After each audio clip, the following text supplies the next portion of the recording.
We've had free speech for a very, very long time in the United Kingdom, and it will last for a very, very long time. Great. Yeah, look, I said what I said, which is that we do have, of course, a special relationship with our friends in the UK and also with some of our European allies, but also affect American technology companies and by extension American citizens. So that is something that we'll talk about today at lunch. Well, no, I mean, certainly we wouldn't want to reach across US citizens, and we don't, and that's absolutely right. But in relation to free speech in the UK, I'm very proud of our history there. When a nation abandons blind justice, it abandons its soul. J.D. Vance's blistering critique of Keir Starmer has exposed the UK's dangerous shift towards identity-based sentencing, where your race and gender now determine your punishment.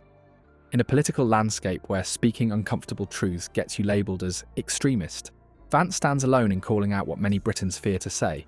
The UK is creating a two-tier justice system that treats citizens differently based on their identity. Is this the equality under law that Britain once stood for? Before we move on, I'd like to ask you a small favour. If you appreciate this content, please take a second to like this video and subscribe to the channel.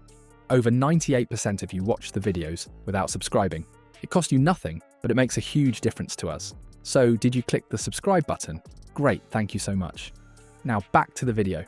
J.D. Vance has stunned political observers with his recent takedown of Keir Starmer over what many are calling a fundamental betrayal of British legal traditions. While most citizens remain completely unaware, Vance has exposed a troubling transformation in the UK's justice system that strikes at the very heart of Western legal principles. Looking in from across the Atlantic, Vance identified something deeply concerning. Yes, ma'am. In his remarks at the Munich Security Conference, Vice President Vance condemned free speech violations in the UK. But also affect American technology companies and by extension American citizens. So that is something that we'll talk about today at lunch. The UK's centuries-old commitment to blind justice has been systematically dismantled. Pre-sentencing reports now explicitly incorporate a defendant's race, gender and background, factors that have nothing to do with the actual crime committed. This radical departure from equal treatment represents nothing less than the creation of a two-tier justice system where your identity determines your punishment. This shift is creating a two-tier justice system where the consequences for the same crime can vary based on the defendant's race or gender, Vance pointed out, highlighting the contradiction at the centre of Starmer's policies.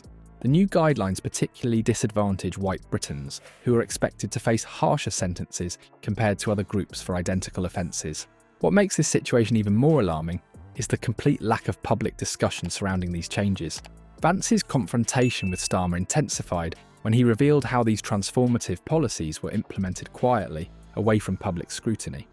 The British public has been kept in the dark about fundamentally changing how justice is administered in their country. The hypocrisy is staggering. While Starmer publicly champions equality and fairness, his government has constructed a system that deliberately treats citizens differently based on immutable characteristics they cannot control.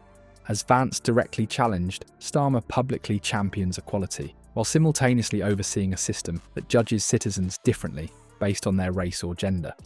When faced with these accusations, Starmer's response has been notably evasive.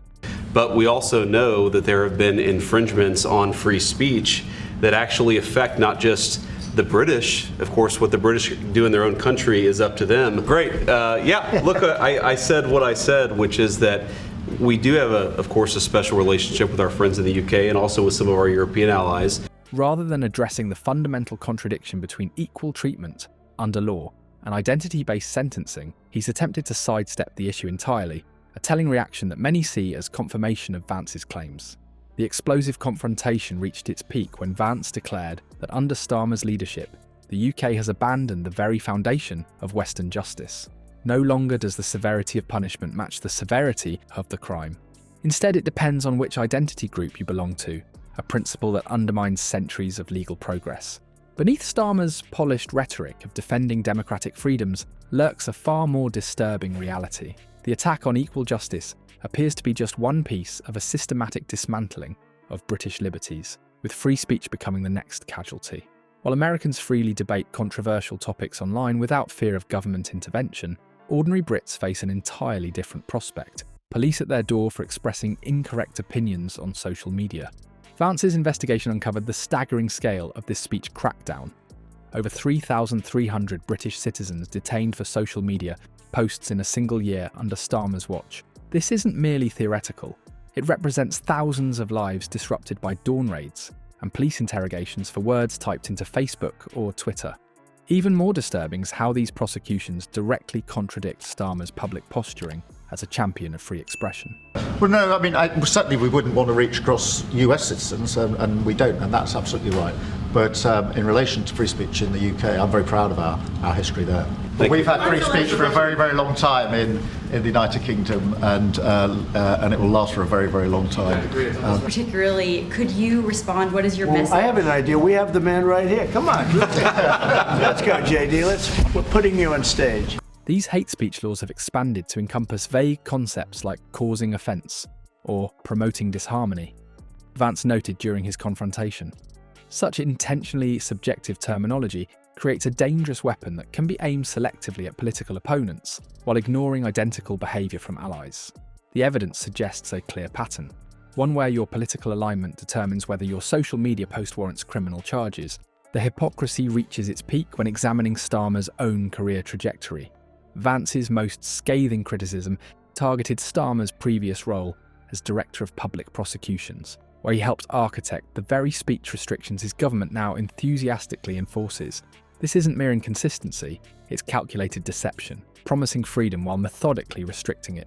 When presented with specific cases of ordinary citizens facing criminal charges for opinions that would receive constitutional protection in America, Starmer attempted to dismiss these as isolated incidents. This defence crumbled when Vance produced internal documentation revealing a systematic targeting of traditional and conservative viewpoints, while affording greater leniency to those aligned with government positions.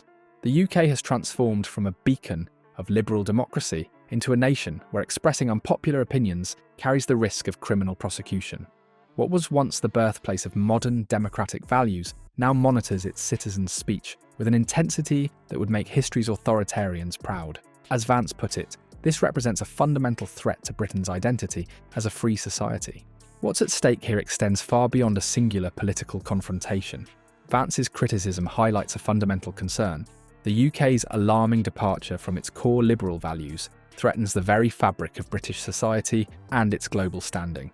This erosion impacts not just Britain, but resonates with allied nations like America. The question now facing British citizens is profound. Can a nation that once championed fairness now embrace a system where immutable characteristics determine one's treatment under law? As these revelations spread among everyday Britons, Starmer faces an unavoidable choice: confront these contradictions with honesty, or watch as public confidence in Britain's once revered institutions continues its precipitous decline.